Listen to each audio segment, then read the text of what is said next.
بسم اللہ الرحمن الرحیم۔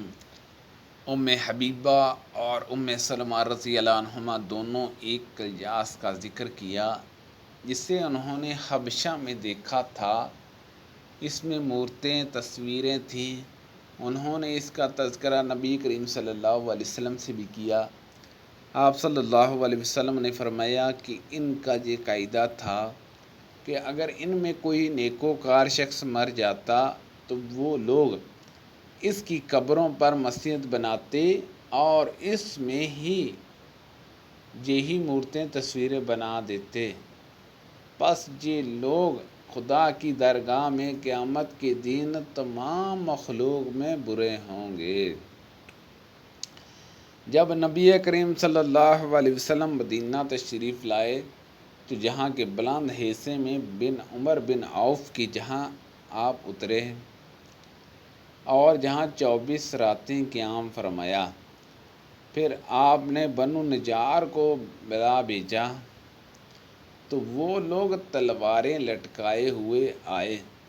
انس نے کہا، گویا میری نظروں کے سامنے نبی کریم صلی اللہ علیہ وسلم اپنی سواری پر تشریف فرما ہیں، جب کہ ابو بکر صدیق رضی اللہ عنہ آپ کے پیچھے بیٹھے ہوئے ہیں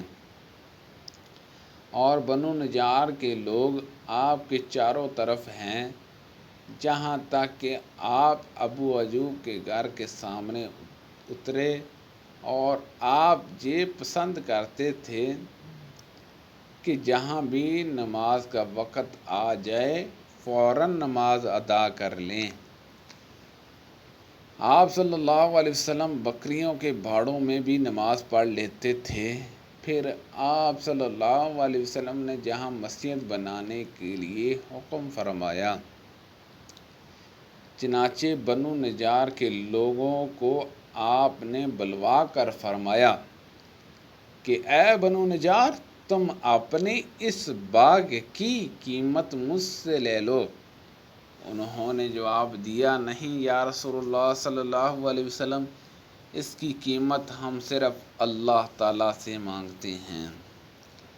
انس رضی اللہ عنہ نے بیان کیا کہ میں جیسا کہ تمہیں بتا رہا تھا جہاں مشرکین کی قبریں تھیں، اس باغ میں ایک ویران جگہ تھی اور کچھ کھجور کے درخت بھی تھے۔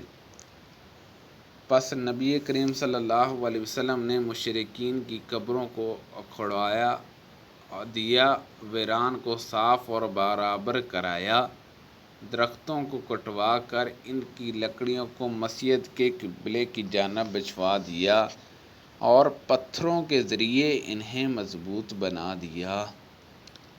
صحابہ پتھر اٹھاتے ہوئے رجز پڑھتے تھے اور نبی کریم صلی اللہ علیہ وسلم بھی ان کے ساتھ تھے اور یہ کہہ رہے تھے کہ اے اللہ، آخرت کے فائدے کے علاوہ اور کوئی فائدہ نہیں۔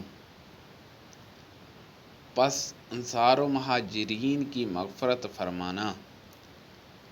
رسول اللہ صلی اللہ علیہ وسلم نے فرمایا، ان عذاب والوں کے آثار سے اگر تمہارا گزر ہو تو روتے ہوئے گزر ہو، اگر تم اس موقع پر رو نہ سکو تو ان سے گزر رو ہی نہیں، ایسا نہ ہو کہ تم پر بھی ان کا عذاب آ جائے۔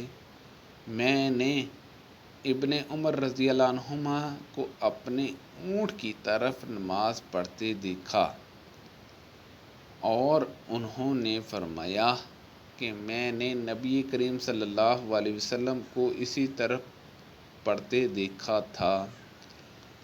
میں نے ابن عمر رضی اللہ عنہما کو اپنے اونٹ کی طرف نماز پڑھتے دیکھا اور انہوں نے فرمایا کہ میں نے نبی کریم صلی اللہ علیہ وسلم کو اسی طرح پڑھتے دیکھا تھا۔ سبحان اللہ عز و جل۔ اللہ پاک سے دعا ہے کہ اللہ پاک ان حدیثوں پر عمل کرنے کی توفیق عطا فرمائے۔ اللہ پاک ہم سب کو صحت و تندرستی عطا فرمائے، آمین بجاہ نبی الامین صلی اللہ علیہ وسلم۔